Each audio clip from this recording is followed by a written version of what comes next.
क्यों गया मैं भी घर में बैठ सकता था, मगर मुझे मेरे मरहूम वालिद ने सिखाया कि तुम पर जो लोग निकलकर वोट डालते वो तुम पर एहसान कर रहे हैं। अब तुम्हारा काम यह है कि 5 साल में एक मर्तबा तकलीफ उठाएंगे, तुम रोज उनके लिए तकलीफ उठाना, और उनके लिए अगर मरना भी पड़े तो मर जाओ उनके लिए। ताली मारने के लिए नहीं कह रहा हूं, मैं कोई टुट्टा शायर नहीं हूं कि कलाम किसी चोर का पढ़ के और आपसे हवा हवा हासिल करूं।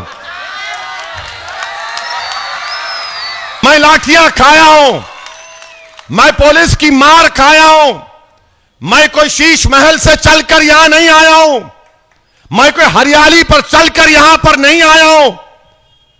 लाठियां खाया हूं पुलिस की, सर फुट गया था मेरा। मेरी बीवी अपने मेरे 2 बेटियों के साथ अस्पताल को आई तो मेरे मरहूम वालिद ने मेरी बीवी से कहा कि बेटा तुम घर को जाओ, इसको कुछ नहीं हुआ है, इसको कुछ नहीं हुआ है। यह होता है जज्बा, यह होती है खिदमत।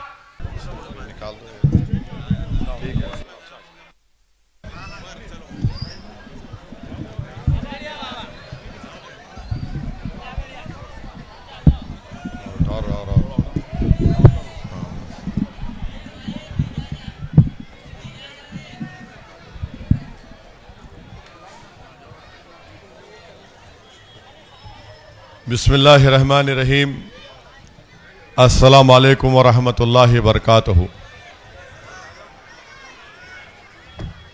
मोहतरम जनाब साबिर काबुलीवाला साहब, सदर गुजरात मजलिस इत्तेहादुल मुस्लिमीन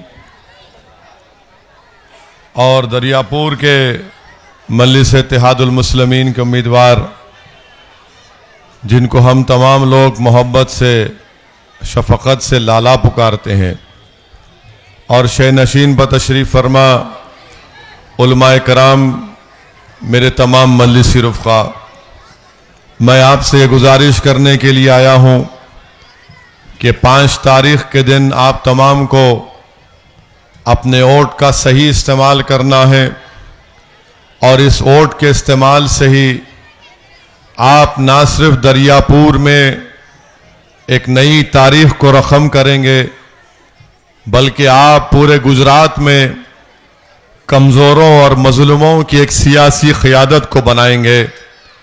अगर आप मजलिस इत्तेहादुल मुस्लिमीन के हक़ में अपने वोट का इस्तेमाल करेंगे तो यकीनन ना सिर्फ दरियापुर बल्कि पूरे गुजरात के अल्पसंख्यक समाज हो, दलित हो, आदिवासी हो, कमज़ोर हो, गरीब हो, उनको आप एक ताकत बख्शेंगे।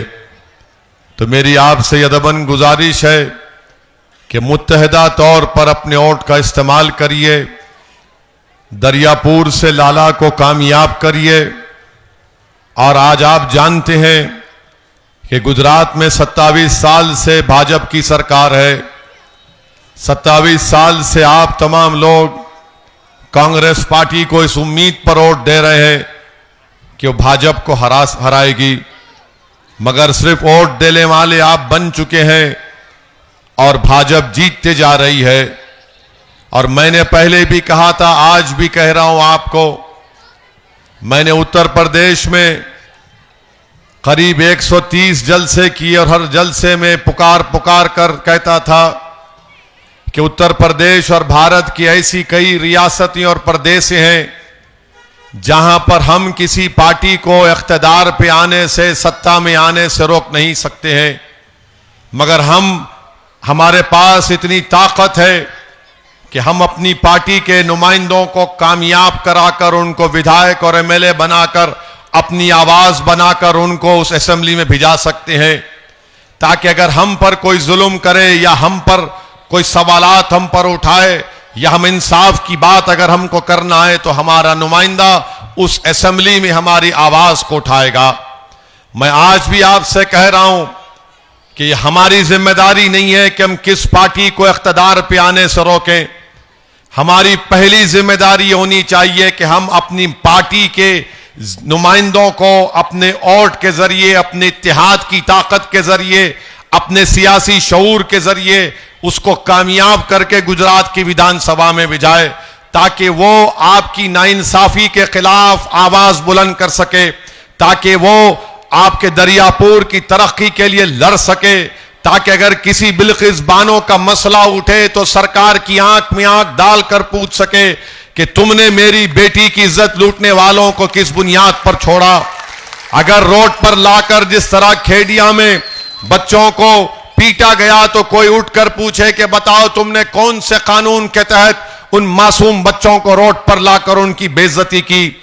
मेरी इज्जतदार मां और बहनों, मेरे बुजुर्गों, मैं आपको बताना चाह रहा हूं कि लोग कहते हैं कि असदुद्दीन ओवैसी जज्बाती तकरीर करता है, तो मैं यहां पर कांग्रेस के जो विधायक हैं, एमएलए, उनसे पूछना चाहता हूं कि बताओ गुजरात में अल्पसंख्यक समाज का कितना बजट है? मिनिस्ट्री ऑफ माइनॉरिटी तो नहीं है, मगर अल्पसंख्यक समाज का कितना बजट है गुजरात में? वो अल्पसंख्यक समाज में मुसलमान आते हैं, ईसाई आते हैं, जैन आते हैं, सिख आते हैं, पारसी आते हैं। आपको जानकर हैरत होगी, या अगर जो बाखबर लोग हैं वो मेरी बात से मुत्तफिक होंगे कि अल्पसंख्यक समाज का बजट भाजपा की सरकार 71 करोड़ से कभी नहीं बढ़ा, और उस अल्पसंख्यक समाज में 11% मुसलमान है। अल्पसंख्यक समाज मुसलमान है। सियासी ताकत क्या होती है मैं आपको बता रहा हूं। इत्तेहाद की अहमियत क्या होती है बताता हूं आपको। अभी इत्तेहाद के जरिए आप क्या हासिल कर सकते हैं मैं बताऊंगा आपको। गुजरात में 11% अल्पसंख्यक समाज मुसलमान है। सिख, ईसाई, पारसी सब शामिल हैं, और उनको बजट मिलता है 71 करोड़। जिस रियासत से मैं आता हूं तेलंगाना, वहां पर भी अल्पसंख्यक समाज की मुसलमानों की आबादी 11% है। आपको मालूम कितना बजट है वहां पर? 1728 करोड़ रुपए सालाना बजट है। ताली मारने के लिए नहीं कह रहा हूं, मैं कोई टुट्टा शायर नहीं हूं कि कलाम किसी चोर का पढ़ के और आपसे हवा हवा हासिल करूं। मैं आपके सामने सच्चाई को बयान कर रहा हूं। यहां पर 70 करोड़ मिलते हैं और तेलंगाना में 1728 करोड़ रुपए। सरकार वहां पर भी डंडी मारती है 100-200 करोड़ की, मगर 1400-1500 करोड़ मिलते हैं। किस लिए मिलते हैं? आपके बच्चों के स्कूल को पढ़ाने के लिए। किस लिए मिलते हैं? अगर किसी मुसलमान की शादी होती है बेटी की, तो शादी के बाद हैदराबाद में सरकार उसको 2 लाख रुपए उस बच्ची के अकाउंट में डालती है। 2 लाख रुपए। इसको कहते हैं सियासी ताकत। और यहां पर 3 एमएलए हैं और बोलते हैं ओवैसी आया ऐसा कर रहा है। हम यहां पर एक एजेंडा लेकर आए हैं। गुजरात में अल्पसंख्यक समाज की मिनिस्ट्री बनेगी, हमारा मुतालबा होगा जो कोई भी सरकार बनाएगा। 70 करोड़ का क्या बजट है? ये तो ऊंट के मुंह में जीरा भी नहीं है। तेलंगाना में 1728 करोड़ का बजट है। अरे 500 करोड़ नहीं किए जा सकते? अगर कोई गुजरात की असेंबली में खड़े होगा लाला, अगर लाला खड़े होकर कोई भी माइका लाल मुख्यमंत्री बनेगा तो लाला बोलेगा मैं लाला हूं, तू कोई माइका लाल होगा, बता तू मेरे लिए क्या करेगा। 1700 करोड़।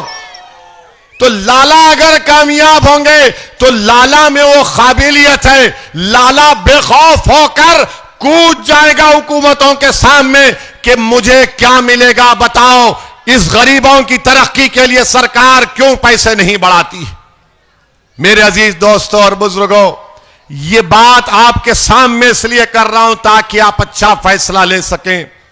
दूसरी बात, जो कांग्रेस के यहां पर मौजूदा एमएलए साहब हैं, 2020 में कोविड के दौरान 2020 कोविड के दौरान क्या यहां पर पुलिस ने आकर घरों में घुसकर एक 65 साल के बूढ़े को पीटा नहीं?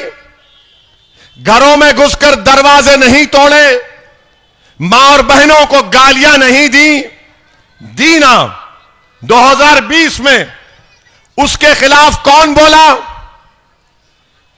हैदराबाद में बैठकर मैं अपनी तकरीर में बोला हूं, वो तकरीर आपको हाथ सुना देगा।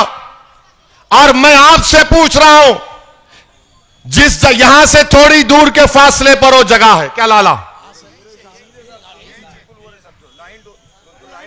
हाँ, वो लाइट जो चमक रही है, डिंग डिंग डिंग डिंग कर रही है, देखो। अरे मैं तुमको पलटने की जरूरत नहीं है, तुमको आगे देखना है। कांग्रेसी तुमको पीछे पलटाते हो, इसी तुमको बोल रहा है कि आगे देखो।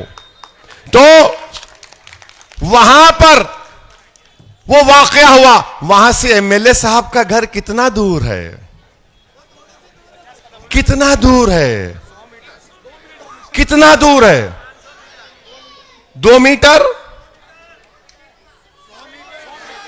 कितना? 5 मिनट में चल सकते ना।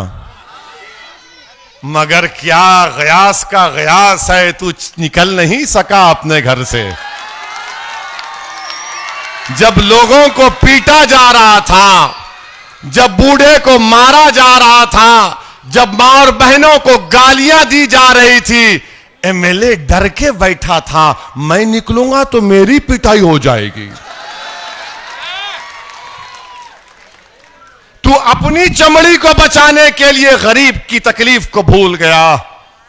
और हम में और उनमें फर्क यह है कि 1999 22 सितंबर को मैं जब एमएलए था, ऐसा ही एक जुलूस जा रहा था मेरे विधानसभा से, तो गुंडों ने घरों में घुसकर हमला कर दिया था।